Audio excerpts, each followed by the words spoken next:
모래톱 이야기 김정한 1966년에 발표한 작품인데요. 전체적으로 사회적 약자들이 사회의 부조리에 대항하다 무너지는 모습을 보여주고 있습니다. 66년도 당시의 사회적 분위기를 고려한다면 상당히 파격적인 소설이라고 볼 수 있습니다. 공간적으로는 낙동강 하류 지역에 사는 사람들의 이야기라고 볼 수 있습니다. 모래톱 이야기 김정한 20년이 넘도록 내처 붓을 꺾고 오던 내가 새삼 이런 글을 기적거리게 된 건 벼랑과 무슨 기발한 생각이 떠올라서가 아니다. 오랫동안 교원 노릇을 해오던 탓으로 우연히 알게 된 한 소년과 그의 젊은 호르머니 할아버지 그리고 그들이 살아오던 낙동강 하류의 어떤 외진 모래톱, 이들에 관한 그 기막힌 사연들조차 마치 지나가는 남의 땅 이야기나 아득한 옛날 이야기처럼 세상에서 버려져 있는 데 대해서까지는 차마 묵묵할 도리가 없었기 때문이다. 건우란 소년은 내가 직접 담임했던 제자다. 당시 나는 K라는 소위 인류중학에서 교편을 잡고 있었다. 비가 억수로 내리던 날 첫 시간의 일이었다. 지각생이 많았다. 지각생이 많으면 교사는 짜증이 나게 마련이다. 그럴 때 유독 닦이는 놈은 의뢰 그런 일이 잦은 놈들이다. 넌 또 지각이라곤 도대체 어찌 된 일이냐? 건우의 차례였다. 다른 애와 달리 그는 옷이 비에 흠뻑 젖어 있었다. 아래 윗돌이 옷깃에서 물이 사뭇 교실 바닥에 뚝뚝 떨어지고 있지 않은가. 나리배 통학생입니다. 낮고 가는 목소리가 그의 가냘픈 입술 사이에서 새어나오듯 했다. 그리고 이내 울상이 된 얼굴을 아래로 떨구었다. 차라리 무엇인가를 하소연하는 듯이 느껴졌다. 나래배 통학생? 이쪽으로선 처음 듣는 수로였다. 맹지면에서 나리배로 댕기는 아이입니다. 지각생 아닌 다른 애가 대신 대답했다. 맹지면이라면 김해 땅이다. 낙동강 하류강을 건너야만 부산으로 나올 수 있는 곳이다. 나룻배 통학생이라? 나는 건우의 비에 젖은 옷을 바라보면서 자리에 들어가라고 했다. 이런 일이 있고부터 나는 건우란 소년에게 은근히 동정이 가게 되었다. 더더구나 아버지가 없다는 걸 알고부터는 동무들끼리 어울려 놀 때 그를 곧잘 거미의 사투리입니다. 거무라고 놀려대던 이상한 별명의 유래도 곧 알게 되었다.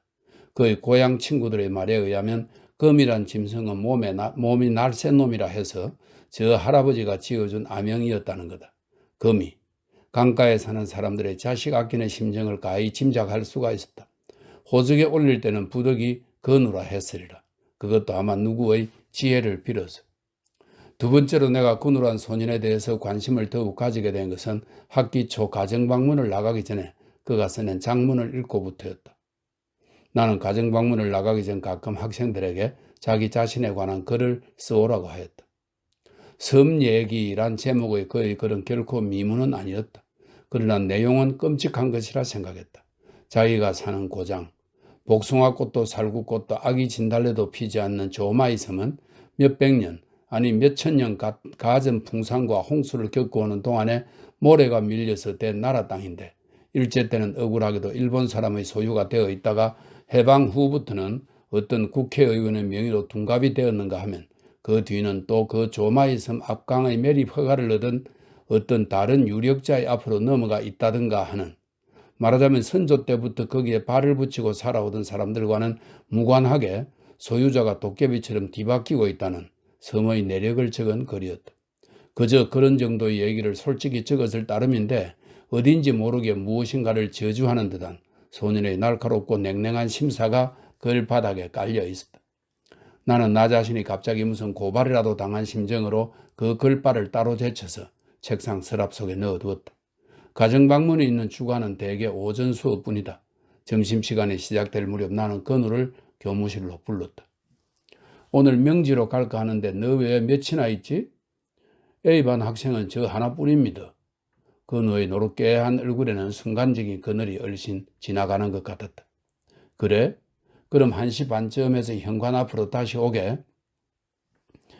명지 같으면 어둡기 전에 돌아오기가 힘들는지 모른다.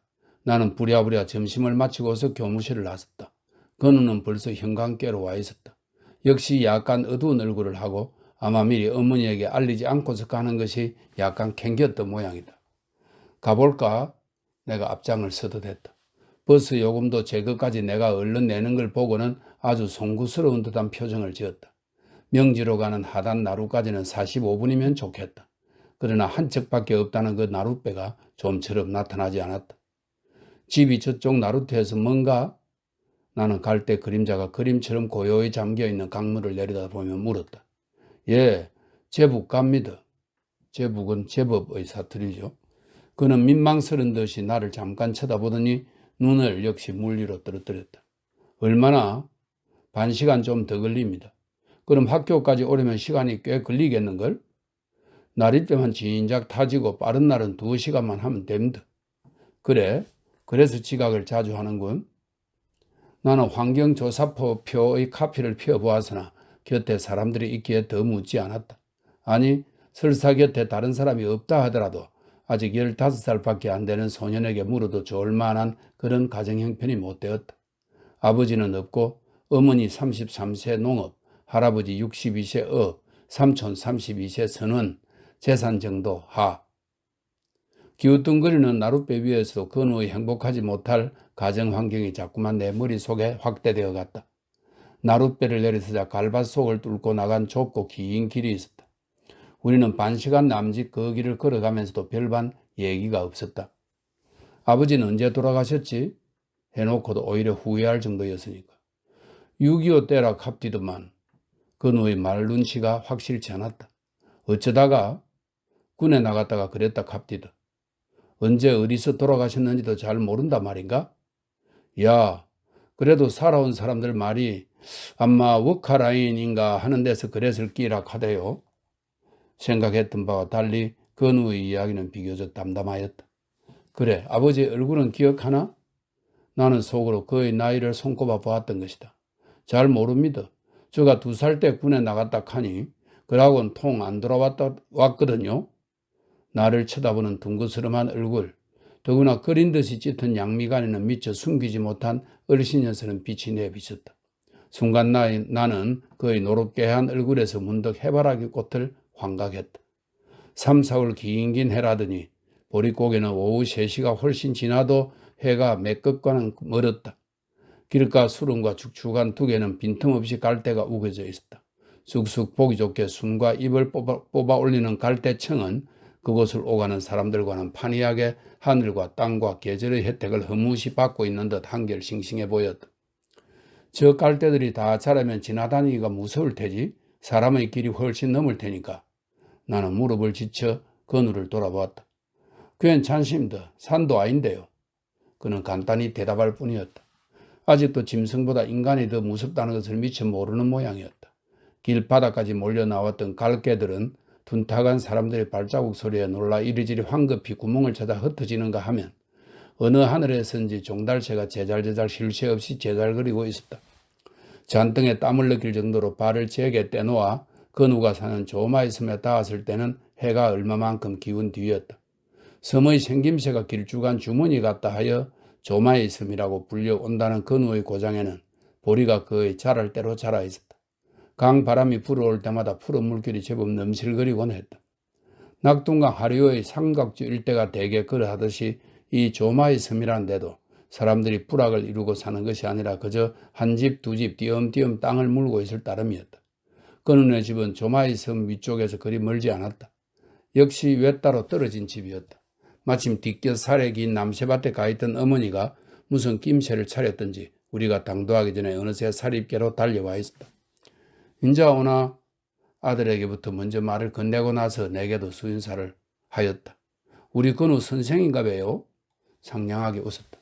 가정조사표에 적혀있는 33살의 나이보다는 훨씬 헬스게 보였으나 외간 남자를 대하는 붉은 빛이 연하게 감도는 볼에는 그래도 시골 색시다운 숫기가 내비쳤다. 수고하십니다 하고 나는 사립을 들어갔다. 물론 집은 그저 그러했다. 채목은 과히 오래되지 않았지만 바깥 일손이 모자라는 탓인지 갈대를 엮어두른 울타리에는 몇 군데 개구멍이 나 있었다. 좀 들어가입시다. 촌집이 돼서 누추합니다만. 그는 어머니는 나를 곧 안으로 인도했다. 걸레질을 안 해도 청은 말끔했다. 굳이 방으로 모시겠다는 것을 나는 굳이 사양하고 마루 끝에 걸쳤다. 어머니 혼자 힘으로 공부시키기가 여간 힘들지 않으실 텐데 건우가 잠깐 자리를 비키는 것을 보고 나는 의뢰하는 식으로 가정사정부터 물어보았다. 할아버지와 아저씨와 그리고 재산 따위에 대해서. 할아버지는 계깃배를 타시고 재산이라 기사 뭐 있습니까? 선조 때부터 물려받은 밭대기들은 나라 땅이라 했다가 국회의원 땅이라 했다가 우리사 뭐 압니까? 이렇게 대략 건우군의 그래서 알았을 정도의 얘기이고 건우의 삼촌에 대해서는 웬일인지 일체 말이 없었다. 대신 길이 먼 데다 나룻배까지 타야 되기 때문에 건우가 지각이 많아서 죄송스럽다는 얘기와 아버지가 없으니 그런 점을 생각해서 잘 도와달라는 부탁이 고작이었다. 생활은 어떻게 무사히 꾸려나가느냐고 했더니 시아버님이 고깃배를 타기 때문에 가끔 어려운 돈을 기백원씩 가져온다는 것과 먹고 입는 것은 보리농사와 채소로서 그럭저럭 치대어 간다는 얘기였다. 제첩은 들어 안 건지세요? 강마할 일이라 이렇게 물었더니 그건 남자들 일이라야 안 됩니까? 또 배도 있어야 하고요. 할 뿐.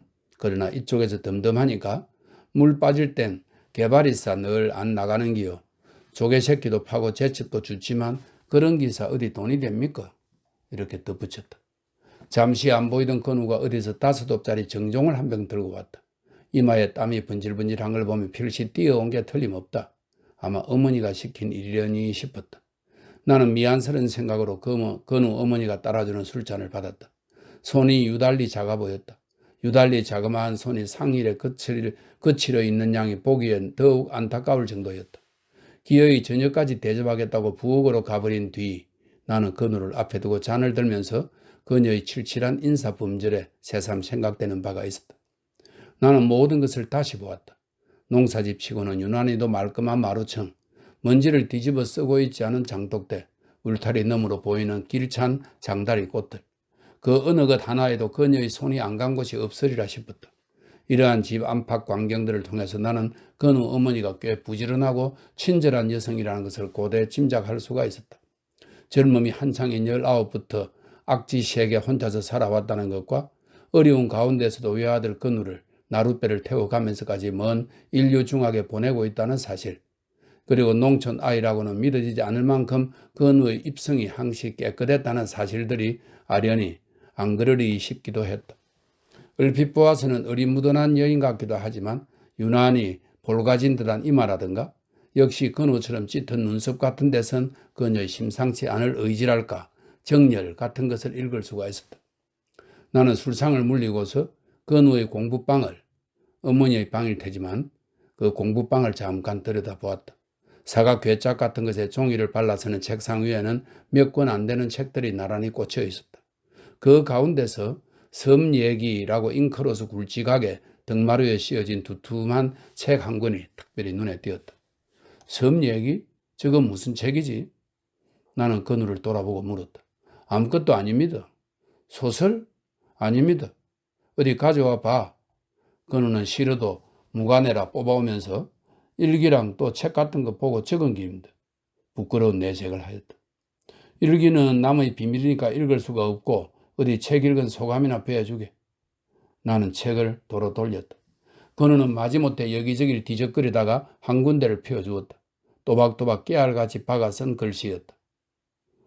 땡땡땡 여사. 땡땡땡 여사는 어머니처럼 혼자 사는 분이라 그런지 그분의 글에는 한결 감동되는 바가 있었다. 내가 본 국토 속의 한 구절. 그래도 선거 때가 되면 소속 육지에서 똑딱선을 가지고 선백성을 모시러 오는 알뜰한 정당이 있어. 이들은 다만 그 배로 실려가서 실상 자기네 실생활과는 무연한 정치를 위하여 지정해주는 기호 밑에 도장을 찍어주고 그 배에 실려 돌아온다는 것입니다. 현대 문명의 혜택이라고는 아직 받아보지 못한 그들의 생활 속에도 현대 문명인이 행사하는 성걸한 상식이 깃들게 되고 어느 정당이나 정치의 영향도 알뜰히 받아보지 못한 그네들에게도 투표하는 임무만은 지워져야 하고 조국의 사랑이라고는 받아본 적이 없이 헐벗고 배우지 못한 그들의 아들들이 먼저 조국을 수호해야 할 책임을 지고 훈련을 받고 총을 메고 군인이 되어 갔다는 것. 우리 아버지도 응당 이러한 군인 중의 한 사람이었으리라. 그래서 언제 어디서 쓰러졌는지도 모르고 따라서 국군 묘지에도 묻히지 못하고 우리에겐 연금도 없고 내 눈이 미쳐 젖기 전에 건우는 부끄러운 듯이 그 노트를 내게서 뺏어갔다. 건우야. 나는 노트 대신 건우의 손을 꽉 쥐었다. 이 땅이 이곳 사람들의 땅이 아니랬지. 멀쩡한 나무의 농토까지 함께 매리 허가를 얻은 어떤 유력자의 것이라고 하잖았어. 그러나 두고 봐. 언젠가는 너희들이 이 땅의 주인이 될 거야. 우선은 어떠한 괴로움이 있더라도 억울하더라도 희망을 잃지 말고 꾹 참고 살아가야 해. 어조가 어떻게 아까 그 노트를 읽을 때와 같은 것을 깨닫고 나는 잠깐 말을 끊었다. 건우는 내 처 무견에 있었다. 나라 땅, 남의 땅을 함부로 먹다니. 그건 땅을 먹는 게 아니라 바로 시한폭탄을 먹는 거나 다름없다. 제 생전이 아니면 자손대에 가서라도 터지고 말거든. 그리고 제 아무리 떵떵거리대도 어른들은 다 가는 거다. 죽고 마는 거야. 어디 땅을 때 짊어지고 갈 수야 있나? 결국 다음 이 나라 주인이 너희들의 거라 말이야. 알겠어? 나는 말이 절로 격해지는 것을 깨달았다. 저녁상이 들어왔다. 부엌에서 바깥 동정을 죄다 엿들었는지 건우 어머니는 저녁상을 물리기가 바쁘게 손을 닦으며 청끝에와 걸치더니 선생님 얘기는 우리 건우한테서 잘 듣고 있습니다. 그러고 이 섬 저 웃바지에 사는 윤세연도 선생님 말을 곧잘 하대요. 우리 건우가 좋은 선생님 만났다면서. 해가 막 떨어진 뒤라 그런지 그녀의 웃음이 저기 붉게 보였다. 윤세연이라뇨? 윤생원이라는 말인 줄은 알았지만 그가 누군지 미처 생각이 안 났다. 성은 윤씨고 이름이 뭐라 하더라? 건우를 헐끔 돌아보며 수딕이 할배 이름이 뭐고? 춘삼이 아닌겨. 건우의 말이 떨어지자 내 정신보래 그래 춘삼시다. 그녀는 다시 나를 돌아보며 춘삼이란 어른인데 와 선생님을 잘 알대요. 부산에도 가끔 나갑니다. 쬐깐 포도밭도 가지고 있고요. 윤춘삼? 네, 이제 알겠습니다. 비로소 생각이 났다. 그분하고는 어디에서도 같이 지냈다면서요? 그는 어머니는 세상은 넓고도 좁지요 하는 듯한 눈매로 웃어 보였다. 네, 아닌 게 아니라 나는 저기 놀랐다. 어디서든 나쁜 짓 하고는 못 베기리라는 생각이 문득 들기까지 했다. 그와 동시에 지난날 어떤 어두컴컴한 곳에서 그 윤춘삼이란 사람을 처음으로 만났던 일, 그리고 소위 큰 집이란 데서 한때 같이 고생을 하던 갖가지 일들이 마치 구름 피어오르듯 기억에 떠올랐다. 6.25 때의 일이었다. 나는 어떤 혐의로 몇몇 사람의 당시 대학 교수들과 함께 육군 특무대라는 데 갇혀 있었다. 거기서 윤생원을 처음 만났다. 물론 그땐 그가 이곳 사람인 줄도 몰랐다. 무슨 혐의로 들어왔느냐고 물어도 그는 얼른 대답을 하지 않았다. 곧 나갈 거라고만 했다. 곧 나갈 거라고 장담을 하던 사람이 얼마 뒤 역시 우리의 뒤를 따라 감옥으로 넘어왔다. 감옥에서는 그도 제법 사상범으로 통해 있었다. 누가 붙였는지는 모르되 송아지 빨갱이라는 별명이 붙어 있었다. 그의 말에 의하면 이유는 간단했다. 한창 무슨 청년단인가 하는 패들이 마구 설칠 때인데 남에게 베네를 주었던 그의 송아지를 그들이 잡아먹은 게 분해서 베네 먹이던 사람에게 송아지를 물어내라고 화풀이를 한 것이 동기의 하나였다고 한다. 그 바보 같은 사람이 뒤통수롭게 그 청년단을 찾아가서 그런 고자질을 한 것이 꼬투리가 되어 이 새끼 맛 좀 볼 테야 하는 식으로 잡혀왔다는 이야기였다. 그 밖에 또 하나 주목받을 이유가 될 만한 것은 자기 고향인 조마이 섬에 문둥이 떼가 이주해 왔을 때, 물론 정부의 방침이었지만 이주해 왔을 때 그들을 몰아내기 위해 싸우다가 결국 경찰 신세를 졌던 일이라 했다. 그러면서도 그 자신 무슨 영문인지를 확실히 모르고서 옥살을 냈다. 다만 송아지 빨갱이라는 별명으로서. 어쩌다가 세수터에서라도 마주칠 때 송아지 빨갱이 할라치면 덥수룩한 머리를 끄덕대며 사람 좋게 웃던 윤춘삼 씨의 그때 얼굴이 눈에 선해왔다. 좋은 사람이었죠. 그러면요, 지금도 우리 집에 가끔 옵니다. 그는 어머니가 맞장구를 쳤다. 이야기꾼들이 곧잘 쓰는 우연성이란 것을 아주 싫어하는 나지만 그날 저녁 일만은 사실대로 적지 않을 수가 없다. 어둡기 전에 건우의 집을 나서서 하단 쪽 나루트로 되돌아오던 길목에서 뜻밖의 이제 얘기하던 바로 그 윤춘삼이란 사람과 마주치게 되었으니 말이다. 야, 이거 무슨 선생 아니요? 이런 섬에 웃잔 일로? 송아지 빨갱이, 아니 윤춘삼 씨는 덥석 내 손을 잡으며 반가워했다. 아이들 가정방문을 왔다 가는 길이죠. 참 오래간만이군요. 가정방문? 그는 수인사를 제쳐놓고 그럼 건우 집에도 들렀겠네요? 네, 이 섬에는 건우 한 해뿐입니다. 내가 맡아 있는 애로서는. 마침 잘 됐다. 허허, 참 세상에는 이런 수도 다 있다 카이. 인자 막 선생 이바구를 하고 오던 참인데 윤춘삼 씨는 뒤에 따라오던 웬 성큼한 털보 영감을 돌아보며 자 인사드리시오. 당신 손자 그물한 놈 선생이요. 하며 내쳐 허허하고 웃어댔다. 벌써 약간 주기가 있어 보였다. 두 사람의 인사를 채 나누기 전에 윤춘삼 씨는 허허 노상에서 이럴 수가 있나 나도 여러 해 만이고 하며 털보 영감들어 하단으로 되돌아가자는 것이었다. 아니 바로 떠밀 듯했다. 그래야지. 나도 언제 한번 꼭 찾아볼라 했는데 발에다 드릴 게 마침 잘 됐구만. 멀쩡한 날에 고무장화를 신은 품이 누가 보나 뱃사람이 완연한 건우 할아버지도 약간 약주가 된 데다 역시 같은 떼거리였다. 윤춘삼 씨는 만나자 덥석 잡았던 내 손을 내쳐 아플 정도로 쥔 채 놓지 않았고 건우 할아버지도 나란히 서게 되어 세상 가뜩이나 좁은 들길을 좁으라 그러대었다. 땅거미를 받았은지 건우 할아버지의 갯바람에 그을린 얼굴이 거의 금둥이에 가까울 정도로 검어 보였다. 갈바세 영감, 오늘 참 재수 좋네. 내가 술 샀지. 또 이런 훌륭한 선생을 만났지. 그러나 이번에는 영감이 사야 되고? 윤춘삼 씨의 말이 떨어지기가 바쁘게 내가 사야지. 이번에는 정종이다. 그놈의 따뜻한.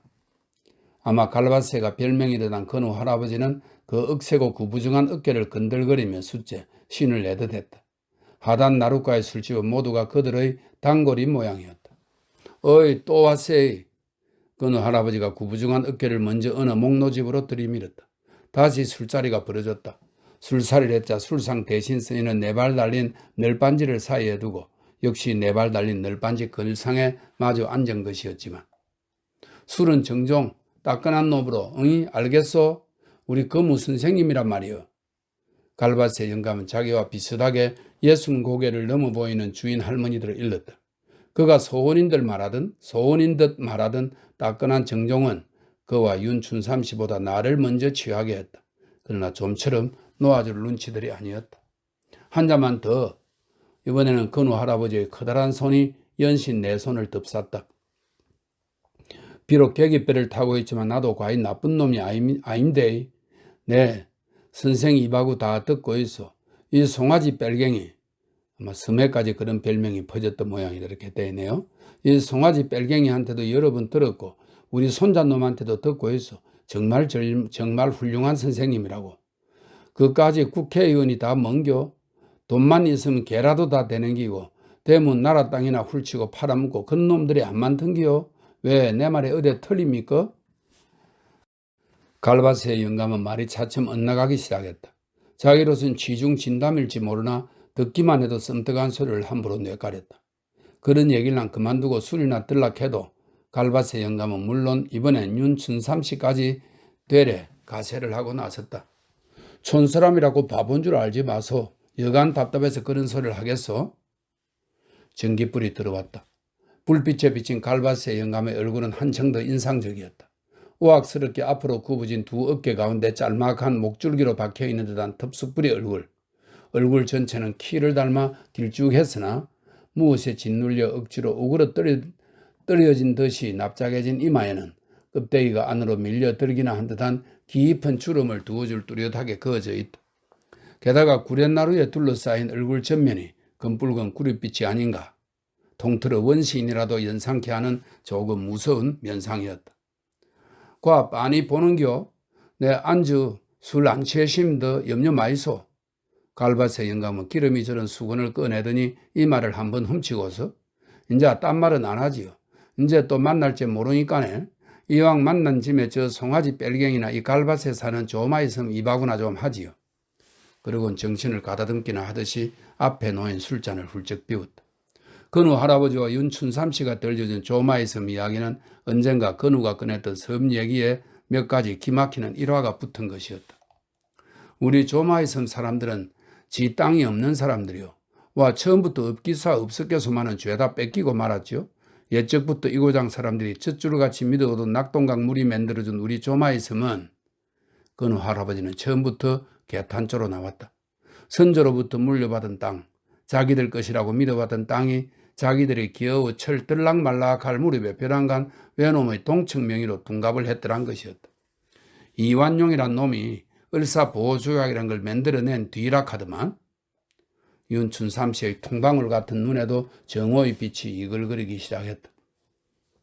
1905년 을사년 겨울 일본 군대의 포위 속에서 맺어진 을사보호조약이란 매국조약을 계기로 소위 조선 토지조사 사업이란 것이 전국적으로 실시되던 일, 그리고 이태 후인 정민년에 가서는 한국 정부는 시정 개선에 관하여 통감의 지도를 수할 사란 치욕적인 조목으로 시작된 한일 신협약에 따라 더욱 그 사업을 강행하고 역둔토의 대부분과 산림 원야들을 모조리 국유로 편입시키는 등 교묘한 구실과 방법으로서 농민으로부터 빼앗은 뒤 다시 불화하는 형식으로 동척과 1인 수중으로 옮겨놓던 그 핵에 망쳐간 처사들이 문득 내 머릿속에도 떠올랐다. 쥐길 놈들. 그는 할아버지는 그렇게 해서 다시 국회의원, 다음엔 하천부지의 매립허가를 얻은 유력자, 이런 식으로 소유주가 둔갑되어 간 사연들을 쭉 들먹거리면서 이 꼴이 되고 보니 선조 때부터 뚝을 만들고 물과 싸워가며 살아온 우리들은 대관절 어찌 되는겨? 그의 끄끄한 목소리에는 건우가 지각을 하고 꾸중을 듣던 날 나리배 통학생임더 하던 때의 그 무엇인가를 저주하듯한 감정이 꿈틀거리고 있는 것 같았다. 얼마나 그들의 땅에 대한 원인이 컸던가를 가히 짐작할 수 있었다.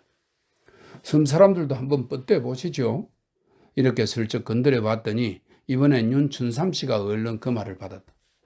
선생님은 그런 걸 잘 알면서 그러네요. 우리 같은 게 뭘 알면 무슨 힘이 있습니까? 하도 하는 짓들이 심해서 한번 해보기는 해봤지요. 그 문댕이 때를 싣고 와실 때 말입니다. 윤춘삼 씨는 그때의 화가 아직도 사라지지 않는 듯이 남은 술을 꿀꺽 들이켰다. 쥐길 놈들. 마치 그들의 입버릇이 된 듯 되어 있는 이 말을 안주처럼 되씹으며 윤춘삼 씨는 문둥이들과 싸운 얘기를 꺼냈다.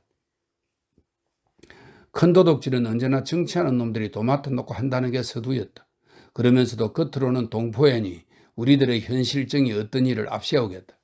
그때만 해도 불쌍한 문둥이들에게 살 곳과 일거리를 마련해 준다면서 관청에서 뜻밖의 웬 문둥이들을 몇 배 해싣고 그 조마의섬을 찾아왔더란 거다. 그야말로 섬 사람들에게는 아닌 밤중에 홍두깨 내미는 격으로 오라, 이건 어느 놈의 엉컴순지는 몰라도 필연 이 섬을 송두리째 집어삼킬 꿍심으로 우리를 몰아내기 위해서 한때 문둥이를 이용하는 거라고. 누군가의 입에서부터 이런 말이 퍼지기 시작하고 그래서 그 섬 사람들뿐만 아니라 이웃섬 사람들까지 한둥치가 되어 그 문둥이 떼를 당장 내쫓기로 했더란 거다. 상대방은 자다가 호박을 주운 격인 병신들인데 오자마자 그 꼴을 당하고 보니 어리둥절은 하였지만 그렇다고 호락호락 떠나갈 배짱들은 아니었다. 결국 나가라니 못 나가겠느니 싸움이 벌어졌다. 그때 바로 이 갈바세 부자가 앞장을 안 섰는기요. 어디 그때 문둥이한테 물린 자리 한번 봅시다. 윤춘삼 씨는 하던 말을 벼랑간 멈추고 건우 할아버지 쪽을 쳐다보았다. 그리고는 골동품 같은 마도로스 파이프를 뻑뻑 빨고만 있는 건우 할아버지의 왼쪽 팔을 억지로 걷어 올렸다.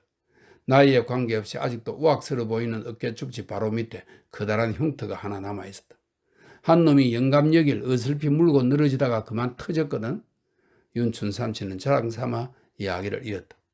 그렇게 악을 쓰는 문둥이들에 대해서 몽둥이, 괭이, 쇠사랑 할 것 없이 마구 들이대고 싸우느라고.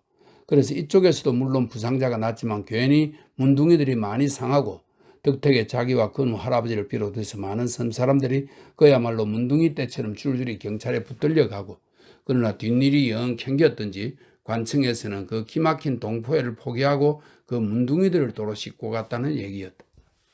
그 바람에 저 사람은 6.25 때 감옥살이 또 안 했는겨. 뭐 예비 금거라 카더니. 건우 할아버지가 이렇게 한마디 끼우니 그거는 송아지 때문이라 해도 누명을 써도 문둥이 빨갱이는 되기 싫은 모양이지 송아지 빨갱이는 좋고 건우 할아버지의 이런 농에는 탓하지 않고서 그런 짓을 하다가 결국 그것들이 안 망했나. 윤춘삼 씨는 지금도 고소한 듯이 웃었다. 다른 패들이 나와도 뭐 뵐 수 있더나. 건우 할아버지는 내처 같은 표정을 하였다. 그놈이란 말이지. 입으로만 뭐니 해댔지. 밥 만들어 가니 재우 만들어 논 강둑이나 파헤치고 나루 막는다 하면서 또 섬이나 둘러 마실라 카이. 윤춘삼 씨도 그리 밝은 표정은 아니었다. 선생님, 그는 할아버지가 벼랑간 그 그로데스크한 얼굴을 내게로 돌렸다. 우리 거물한 놈 말을 들으니 선생님은 글을 잘 신닥하대요. 우리 숨에 대한 글 한번 써보이소. 멋지기 재밌을 끼임데 지발 그 썩어 빠진 글을랑 말고. 썩어 빠진 글이라뇨? 가끔 잔문 나부랭이를 써도 나는 찌릿해졌다. 와, 그 신문 같은 데도 그런 게 수타 많이 나대요. 남은 곧 보릿고개를 못 남기서 솔가지에 모가지들을 맨다는 판인데 낙동강 물이 파라니 푸르니 어쩌니 하는 것들 말입니다. 갈바스 영감이 이렇게 열을 내기 시작하자 곁에 있던 윤춘삼 씨가 우리 선생님이 오늘 잘못 걸렸네요. 이 영감이 보통이 아닌데 그래도 선비에 실었고 핀잔 비서시 말했지만 그노 할아버지는 버린 춤이 되어버렸다. 하기사 시인들이란 이 칸에 훌륭하겠지. 머리도 좋고 선생도 시인 아닙니까? 그런데 와 우리 농사꾼이나 뱃놈들의 입하고는 통 안 쉬는기요. 추접답고 걸베린다고 그러는기요. 입이 말을 한다기보다 차라리 수염이 떨어댄다고 느껴질 정도로 그노 할아버지는 열을 냈다. 그만하소. 영감이 뭐 글이나 이러는기요. 밤낮 한다는 게 꼬꾸롱 우는 소리지. 어디 그기나 한번 해보소. 윤춘삼 씨가 또 참견을 했다. 꼬꾸롱 우는 소리라뇨? 나도 윤 씨의 그 말에 귀가 쏠렸다. 어떤 고시조가 문득 생각났기 때문이다. 어디 해보소. 모처럼 선생님을 모신 자리니? 하는 윤춘삼 씨의 말에 그는 괜한 소리를 했구나 하는 표정을 지으며 그 끄끄한 목청에 느린 가락을 넣기 시작했다. 꼬꾸롱 우는 소리에 낮잠 깨어 일어보니 작은 아들 글 이르고 며느라기 배 짜는데 어린 손자는 꽃놀이 한다. 마초와 지엄이 술 걸으며 맛보라 하더라. 그는 할아버지는 갑자기 침착해진 채 눈을 지그시 감고 불렀다. 땀에 분지르르 한 관자놀이 짬에 가득이나 굵은 맥이 한 줄 불쑥 드러나 보이기까지 하였다. 가락은 육자배기에 가까웠으나 내용은 역시 내가 생각했던 오 안무개의 고시조였다. 이 노래 하나만은 정말 떨어지게 잘한다 카이. 윤춘삼 씨는 나못지 않게 감탄을 하면서 그가 그 노래를 즐겨 부르는 사연을 대강 이렇게 말했다. 그러니까 그의 정조부 되는 분이 옛날 서울에서 무슨 벼슬 깨나 하다가 그놈의 당파삼 때문에 휘말려서 억울하게 이곳 조마의 섬으로 귀향인지 피신인지를 와 살았는데 그분이 살아계실 때 즐겨 없던 시조란 것이었다. 사연을 듣고 보니 새삼 생각되는 바가 있었다. 이 노래를 부를 때의 갈바스의 영감의 표정에 은근히 누군가를 사모하는 듯한 빛이 엿보였을 뿐 아니라 그 끄끄한 목청에도 무엇인가를 원망하는 듯 혹은 하소하는 듯한 가락이 확실히 떨리고 있었기 때문이다. 착각이 아니리라. 동시에 나는 아까 본 그 누구의 집 사립 밖에 해묵은 수양부들 몇 가루가 서있던 광경이 새삼 기억에 떠오르고 그누 어머니의 수인사 태도나 집안을 다스리는 범절이 어딘지 모르게 채통이 있는 선비 가문의 후예같이 짚어졌다. 아드님은 6.25 때 이러셨다지요? 내가 술을 한 잔 더 얻고 나며 위로 삼아 물으니까 야, 큰 놈은 그래서 빼도 못 찾게 되고 작은 놈은 뭐 사모아 섬이라 하던데요. 그곳 바다에 넣어버리죠. 사모아 섬? 나는 그의 기구한 운명을 생각했다. 야, 삼치잡이 배를 탔거든요. 그리고 한숨을 쉬는 근우 할아버지의 뒤를 곁에 있던 윤춘삼 씨가 또 바다였다. 와, 언젠가 신문에도 짜다가 많이 났던기요. 허리케인인가 뭔가 하는 폭풍을 맞네 시원찮은 우리 30배들이 마구 결단이 난 일 말입니다. 나도 근우 할아버지도 더 말이 없는데 윤춘삼 씨가 혼자 화를 내듯 낙동강 영어가 뛰니 정지 바닥에 있는 부지깽이도 뛴다 하듯이 배도 남 시다가 베린 걸 사가지고 제부 원양업인가 뭔가 흉내를 낼락 하다가 배만카에는 사람들까지 떼죽음을 안 시키는기요. 개하다가 뭐 시체도 못 찾아왔거니와 회사가 워낙 시원차 놓으니 위자료 한 기나 어디 지대로 나왔는기요. 택도 아니지. 택도 아니라. 없는 놈이 할 수 있나. 그저 이래 죽고 저래 죽는 기지 뭐. 갈바스의 영감은 이렇게 내뱉듯이 해던지고는 아까부터 손 안에서 만지락거리고 있던 두 알의 가래 열매를 벼랑간 세차게 달가닥 대기 시작한다. 마치 그렇게라도 함으로써 세상의 모든 근심 걱정을 잊어버리기나 하려는 듯이. 어찌 들으면 남의 신경을 곤두서게 하는 그 딱딱한 소리가 실은 어떤 깊은 분노의 분출을 억제하는 그의 마음의 울부짖음 같기도 했다. 그러나 나는 이내 따그르르 따그르르 하는 그 소리가 바로 나룻가 갈밭에서 요란스럽게 들려오는 진짜 갈밭 새들의 약간 처량스런 울음소리와 흡사하다 느꼈다. 한편 또 조마이섬이 갈밭 속에서 나고 늙어간다는 데서 지어졌으리라 믿어왔던 갈밭새라는 별명에 어쩜 그가 즐겨 굴리는 그 가래 소리가 갈밭새의 울음소리와 비슷한데 연유되지는 않았을까 하는 생각이 들기도 했다. 세 사람은 한참 동안 말이 없었다. 갓 나온 듯한 흰 분화위 두 마리가 갈팡질팡 희미한 등잔에 부딪힐 뿐이었다. 파닥거리는 소리도 없이. 그리고 두어 달이 지났다. 낙동강물이 몇 차례 불었다 줄었다 하는 동안에 그해 여름도 어느덧 막바지에 접어들었다. 갈 때도 이젠 길길이 자라서 가뜩이나 섬 사람들의 눈에도 잘 띄지 않는 갈밭새들이 더욱 깃들기 좋을 만큼 우거진 무렵이었다. 아침 저녁 그 속에서 갈밭새들이 한결 신나게 따그르르 지저귀어 대면 머지않아 갈목도 빠져나온다 한다. 물론 학교도 방학이 끝날 무렵이다. 그는 그동안 그 지긋지긋한 지각 걱정을 안 해도 좋았다. 한나절이면 그야말로 물거미처럼 물 위를 둥둥 떠다니지도 무방했다. 아닌 게 아니라 한여름 동안 얼마나 물과 볕에 걸었는지. 마지막 소집날에 나타난 건우의 얼굴은 사시장춘 바다에서 산다는 저 할아버지 못지않게 금둥이가 되어 있었다. 어지간히 끄었구나. 할아버지와 어머니도 잘 계시니? 늦게까지 얼음거리는 그를 보고 일부러 물어봤더니 예, 수박 자시러 오시라 갑디듯 어머니의 정갈일 테지. 딴소리까지 했다. 까막딱지가 묻힐 정도로 새까매진 얼굴이라 이빨이 유난히 희게 빛났다. 집에서 수박 심었던가? 예, 언제쯤 오실랍니까? 숫째 다그치 묵는 것이었다. 글쎄, 언제 한번 가지. 꼭 모시고 오라 하던데요. 그래, 오늘은 안 되고 여가 와서 한번 갈 테니까. 나는 그의 좁다란 어깨를 툭 쳐주며 돌려보냈다. 처스가 내일 모레니까 수박도 한물 갈 때리라. 이왕이면 처스께쯤 한번 가볼까 싶었다. 그런데 공교이도 그 처스날에 비가 내리기 시작했다. 처스에 비가 오면 도간의 곡식도 준다는 하필 그날에 추적추적 비가 내리기 시작했으니 내가 그눈의 집으로 가고 안 가고가 문제가 아니라 그러한 경험과 속담 속에 살아온 농촌 사람들의 찌푸려질 얼굴들이 먼저 눈에 떠올랐다. 게다가 이건 이른바 7, 8월 긴 장마가 아니라 하루 이틀, 그러다가 사흘째부터는 바로 억수로 변해가더니 마침내 광풍까지 겹쳐서 온통 폭풍으로 바뀌고 말았다. 60년 이래 처음이니 뭐냐고 떠드는 라디오나 신문들의 신나는 듯한 표현들은 나중에 있은 얘기고 아무튼 그날 새벽에는 하늘이 내려앉고 땅이 뒤흔들리기나 하듯이 우레 번개가 잦고 비바람이 사나웠다. 이렇게 되면 속담말로 7월 더부살의 주인마누라 속꽃 걱정 정도의 장마 경황이 아니다. 더부살에도 우선 제 살 구멍 찾기가 급하다. 반면 제 한몸이나 제 집구석에 별탈만 없으면 남의 불행점은 오히려 구경삼아 보아 넘기는 게 도해지 사람들의 버릇이다. 한창 천지가 진동하던 몇 시간 동안은 움쭉달싹도 않던 사람들이 비가 좀 뜸하니까 살이 밖으로 개울가쯤 나가면 족하지만 어른들은 그 정도로는 한해 차질 않는다. 낙동강이 넘는다지 구포다리가 우트롯답니다. 간합산이 같은 도시 사람들은 제멋대로 그럴싸한 소문을 퍼뜨리며 소위 물구경에 미쳐서 낙동강이 내려다 보이는 언덕으로 산으로 올라들갔다.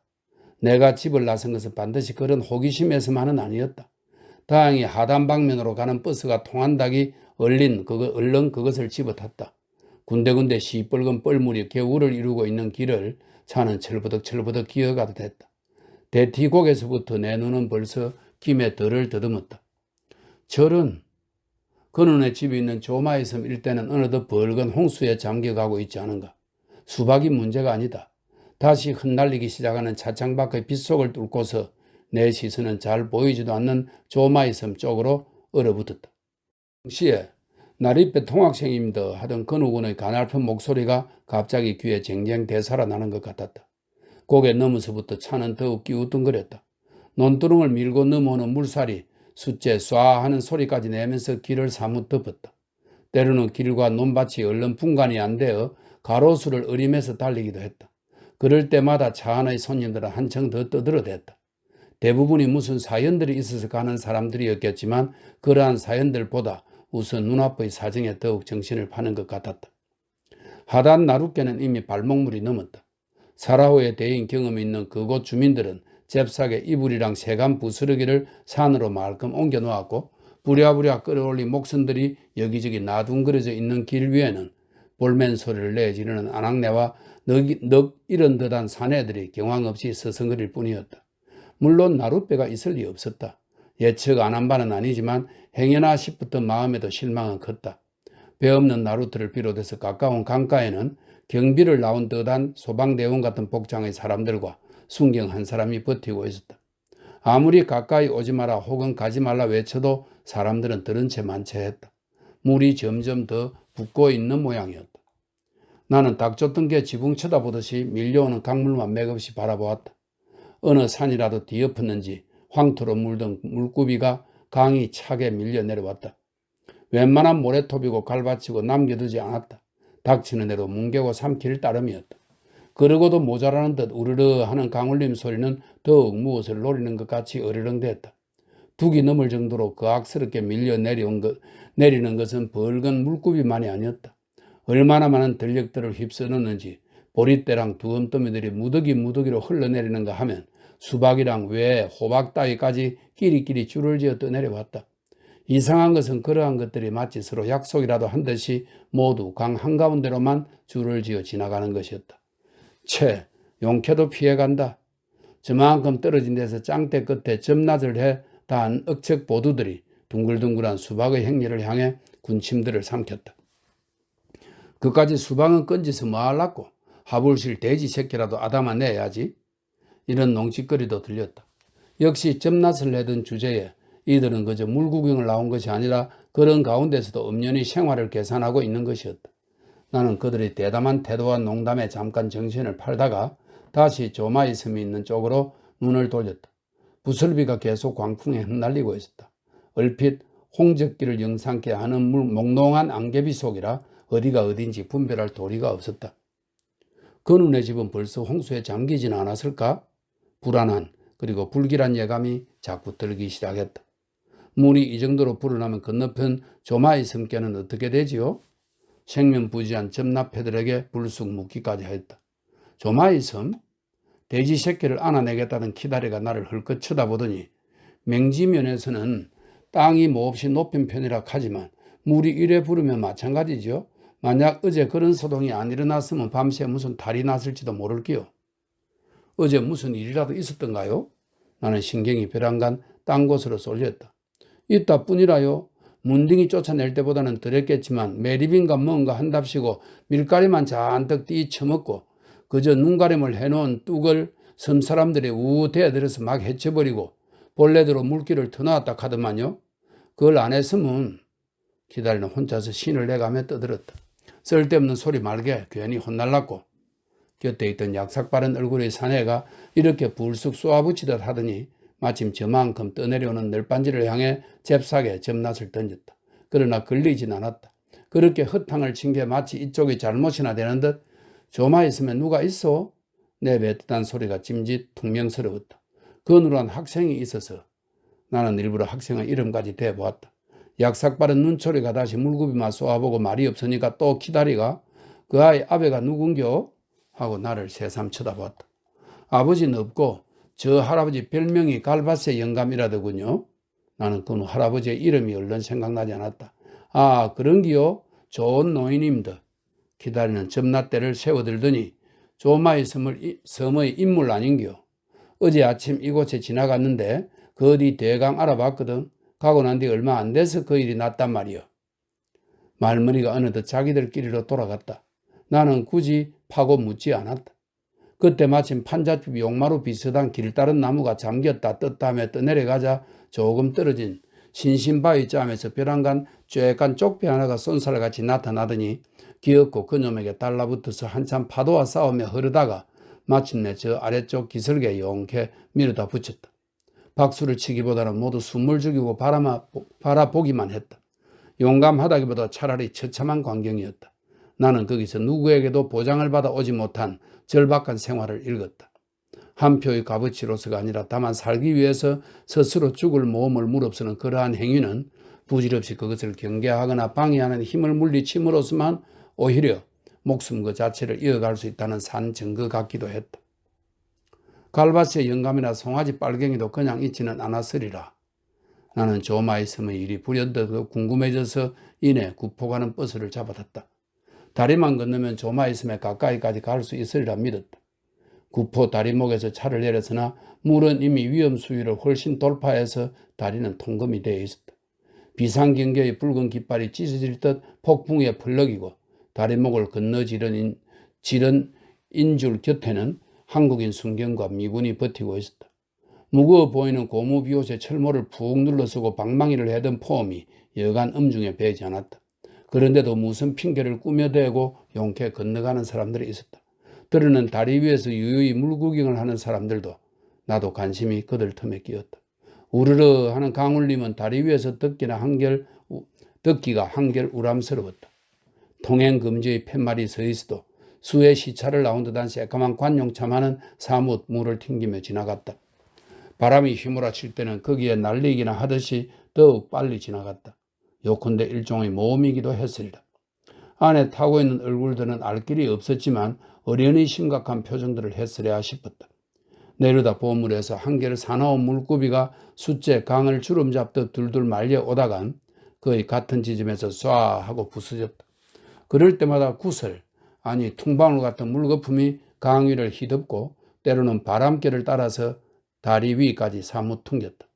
그러한 강 한가운데를 잇따라 줄을 지어 떠내려오는 수박이랑 두음더미들이 하단서 볼 때보다 훨씬 많았다. 말하자면 일종의 장관에 가까웠다. 아까 그 송아지는 정말 아깝던데 이런 뚱딴지 같은 소리도 부쩍 귓가를 스쳐갔다. 조마의 섬이 있는 먼 명지면짜암은 완전히 물바다로 보였다. 구름을 이고 한가득 원두막들은 다시 찾아볼 길이 없고 길찬 포플러 나무들도 겨우 대공이 많은 나무인 듯 바람에 누웠다 일어났다 했다. 지루하게 긴 다리를 지루하게 건너 물고기 나온 인파를 헤치고 강둑길을 얼마 못 갔을 때였다. 뜻밖의 거기서 윤춘삼 씨와 마주쳤다. 흘레불떡 빗속을 뛰어오던 송아지 빨갱이, 아니 윤춘삼 씨는 머리끝에서 발끝까지 온통 물에서 막 건져올린 사람처럼 젖어 있었다. 하긴 내 꼴도 그랬을 테지만. 우짠 일인기요? 하고 덥석 내 손을 금잡은 윤춘삼 씨는 그저 반갑다기보다 숫제 고마워하는 기색까지 보였다. 조마에 있으면 어찌됐소? 수인사란 게 이랬더니 말 많이써. 자 저리 가서 이야기나 합시다. 그는 나를 도로 다리목 쪽으로 끌었다. 아니 섬 쪽으로 가보려 했는데요. 가야 아무것도 없어. 모두 피난소로 옮기고 남은 건 물바다 뿐입니다. 우짤났고 이놈의 하늘까지. 벼랑간 또 한 줄기 쏟아지는 비도 피할 겸 윤춘삼 씨는 나를 다리목 어떤 가게집으로 안내했다. 언젠가 하단서 같이 들렀던 집과 거의 비슷한 차림의 주막집이었다. 둘 사이에는 한참 동안 말이 없었다. 더구나 다급하고 또 수다한 말들이 두 사람 입을 한꺼번에 봉해버렸다 할까? 그 눈에 가족도 무사히 피난했겠지요? 먼저 내 입에서 아까부터 미뤄오던 말이 나왔다. 야, 해놓고도 어쩐지 말끝이 석연치 않았다. 집들은 모두 결단이 났겠지만 사람은 들어 상하진 않았던가요? 나는 이런 질문을 해놓고 이내 후회했다. 의뢰하는 빈걱정 같아서. 집이고 농사고 뭐 있는기요? 다행히 목숨들만은 건졌지만 그 바람에 갈바스의 영감에 또 안 끌려갔는기요? 윤춘삼 씨는 가슴이 내려앉는 듯한 무거운 한숨을 내쉬었다. 그 어느 할아버지가? 나는 하단서 그 점납회에게 얼핏 들은 얘기를 상기했다. 그래서 내가 지금 경찰서에 갔다 오는 길인데 마침 잘 만나십니다. 그러네도 기진맥진한 탓인지 그는 내가 권하는 술잔도 들지 않고 하던 이야기만 계속했다. 바로 어제 있은 일이었다. 하단서 들은 대로 소위 배짱들이 만들어둔 엉터리 뚝을 허물어버린 얘기였다. 비는 연사할 억수로 쏟아지지 실하지도 않은 뚝을 그대로 두었다가 물이 더 불었을 때 갑자기 터진다면 영락없이 온 섬이 떼죽음을 했을 텐데 마침 배에서 돌아온 갈바스의 영감이 선두를 내서 미리 무너뜨렸기 때문에 다행히 인명에는 피해가 없었다는 것이다. 그런데 와 근우 할아버지는 끌고 갔느냐고요? 윤춘삼 씨는 그제야 소주를 한 잔 훅 들이키고 다음을 계속했다. 섬 사람들이 한창 둑을 파헤치고 있을 무렵이었다. 좀 더 똑똑히 말한다면 조마의 섬 서쪽강 둑길에 검정 지프차가 한 대와 닿은 뒤라 한다. 웬 깡패같이 생긴 청년 두 명이 불쑥 현장에 나타나더니 뚝을 허물어뜨리는 광경을 보자 이내 노발대발 방해를 하기 시작하더라고.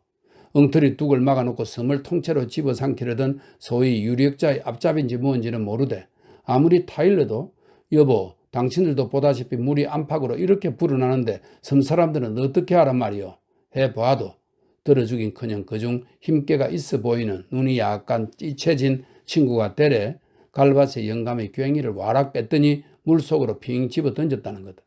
그리고 누굴 믿고 하는 수작일 테지만 후욕 패설을 함부로 내까리자 순간 화가 머리 끝까지 치밀었을 갈밭의 영감도 이 개같은 놈아 사람의 목숨이 중하냐 니놈들의 욕심이 중하냐 말도 채 끝내기 전에 덜렁 그자를 들어 물속에 퇴질을 해버렸다는 것이다. 상대방은 아이고 소리도 못 내보고 탕류에 휘밀려 가고 질에 달아나는 녀석의 고자질에 의해서인지 이내 경찰이 둘이나 달려왔더라고. 내가 그래서 갈밭의 영감 서슴지 않고 두 손을 내밀었다는 거다. 다행히도 벌써 그때는 둑이 완전히 뭉개지고 섬을 뒤덮던 탕류도 빙 에워돌며 뭉그적 빠져나가고 있었다는 것이다. 정말 우리 조마의 섬을 지키다시피 해온 영감인데 살인죄라니 웃자면 좋겠는겨? 걔까지 말하고 나를 쳐다보는 윤춘삼 씨의 벌건 눈에서는 어느덧 닭똥 같은 눈물이 뚝뚝 떨어지기 시작했다. 법과 유력자의 배짱과 선량한 다수의 목숨. 나는 이방인처럼 윤춘삼 씨의 캉캉한 얼굴을 건너다 보았다. 폭풍우는 끝났다. 60년대 처음이니 뭐니 하고 수다를 떨던 라디오와 신문들도 이젠 거기에 대해서는 깜짝같이 말이 없었다. 그저 몇몇 일간 신문의 수에 구제의 연난에 다수의 금액과 옷가지들이 늘어갈 뿐이었다. 섬 사람들의 애절한 하소연에도 불구하고 60이 넘은 갈밭의 영감은 결국 기약 없는 감옥살이로 넘어갔다. 그리고 9월 새학기가 되어도 그 누구는 학교에 나오지 않았다. 끝내 돌아오지 않았다. 그의 일기장에는 어떠한 글이 적힐는지. 황폐한 모래톱, 조마의 섬을 군대가 정지한다고 하는 소문이 들렸다.